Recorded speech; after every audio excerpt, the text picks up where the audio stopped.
사랑하는 성도님들, 주님의 말씀으로 오늘을 시작합니다. 오늘의 말씀은 신명기 16장 20절 말씀입니다. 표준 세번역입니다. 너희는 오직 정의만을 따라야 한다. 그래야만 너희가 살고 주 너희의 하나님이 너희에게 주시는 땅을 차지할 것이다.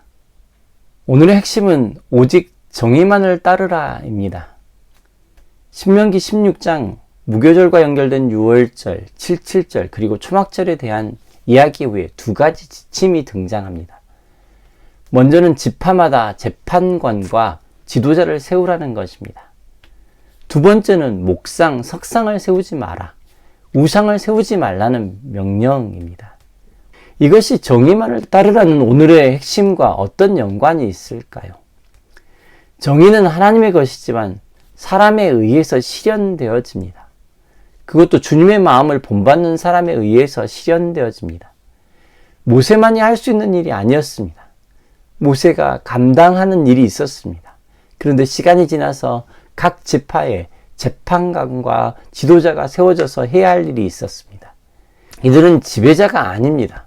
주님의 마음을 전달하는 전달자의 역할인 것입니다. 재판하는 곳에서 재판을 맡은 재판장이 자신이라는 생각의 틀에 갇혀 있다면 정의를 따른다고 할 수 없을 것입니다. 법이라는 분명한 기준을 제시해야 합니다. 지도자의 역할도 마찬가지 아닙니까? 지도자는 자신의 이익을 따르는 사람이 아니지 않습니까? 성경은 분명하게 말합니다. 하나님이 원하시는 것이 무엇일까 질문하는 것입니다.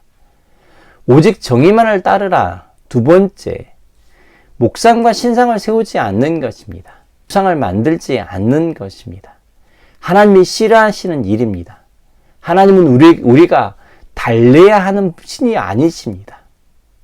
재물을 바쳐서 달래야 하는 신이 아니십니다. 적당한 거래나 타협을 할 수 있는 분도 아니십니다. 갇혀 계시는 분이 아니십니다. 그러나 인생은 형상으로 만들려고 합니다. 자꾸 형상으로 만들려고 합니다. 왜냐하면 형상으로 만들어 놓아야 눈앞에 보이기 때문입니다. 자신의 삶에 가깝게 보일 때 그때만 정의를 하는 척하면 된다고 생각하는 일이 우리에게 있습니다.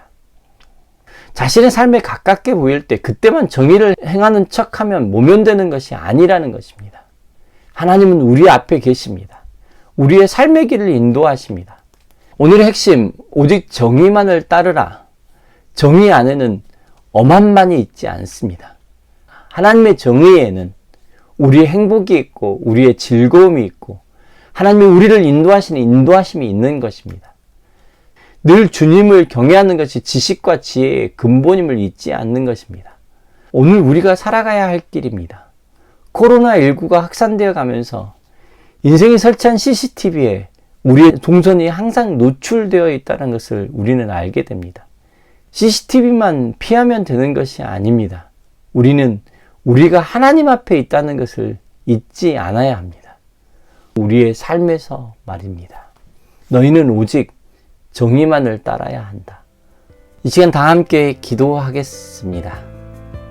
주님, 몸은 죽여도 영혼을 능히 죽이지 못하는 자들을 두려워하지 말고 오직 몸과 영혼을 능히 지옥에 멸할 수 있는 아버지 하나님을 두려워하는 한 날이 되게 하옵소서. 예수님의 이름으로 기도드렸습니다. 아멘.